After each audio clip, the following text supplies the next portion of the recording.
vi skal se på, hvad enhedsvektorer er for noget. Og en enhedsvektor, den skriver vi med et E, sådan her. Og en enhedsvektor, det der kendetegner den, det er, at den har længden 1. I det her, der vil jeg bruge to regneregler. Det ene det er, at hvis vi har en eller anden vektor, det kunne være vektor A, som har koordinaterne A1 og A2, så kan vi beregne A's længde ved at sige, at det er kvadratroden af A1 i anden plus A2 i anden. Det er den ene regneregel, vi bruger. Den anden regneregel, vi bruger, det er, at hvis vi ganger vektor A med et eller andet, hvis vi siger t gange, vektor A, så får vi altså t gange A1 og t gange A2. Og det her t, det kan vi altså bruge, hvis vi vil gange vektor A dobbelt så lang, for eksempel. Hvis t er 2, jamen så bliver A dobbelt så lang, og hvis t er en halv, så bliver A halv så lang. Så det er de to regneregler, vi skal bruge i det her.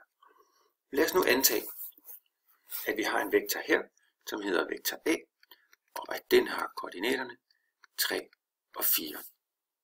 Vi kan så lige starte med at regne A's længde ud. Det vil sige, at A har en længde på kvadratroden af 3 i anden plus 4 i anden. Sådan. Hvad er 3 i anden? 3 i anden det er 9, 4 i anden det er 16. 9 plus 16 det er 25. Kvadratroden af 25 det er 5. Okay, så hvis jeg lige tegner vektor A her, så siger vi går 1, 2, 3 ud, og så går vi 1, 2, 3, 4 op. Så vektor A ser sådan cirka sådan her ud, og den har længden 5.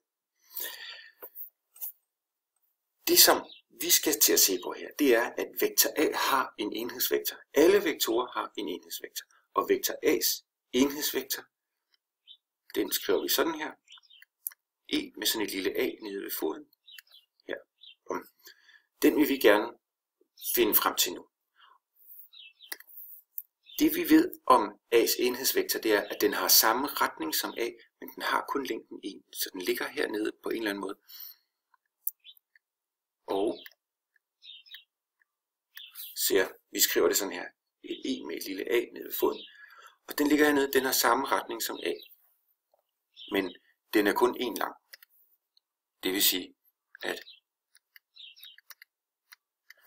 A's enhedsvektor er 1 lang. Men A, den er jo 5 lang. Hvordan kan vi så finde den her? Jamen det kan vi jo ved at sige, at hvis vi nu tager vektor A og dividerer med sin egen længde, altså vi tager vektor A her, og så dividerer vi den med sin egen længde. Hvor lang bliver den så? Jamen, så bliver den jo lige netop 1 lang, fordi hvis den var 5 lang, og vi så her, at vi kunne gange en vektor med en faktor, ikke? Og hvis vi så ganger den med en femtedel, jamen så bliver den en femtedel så lang som den var, så bliver den altså 1 lang.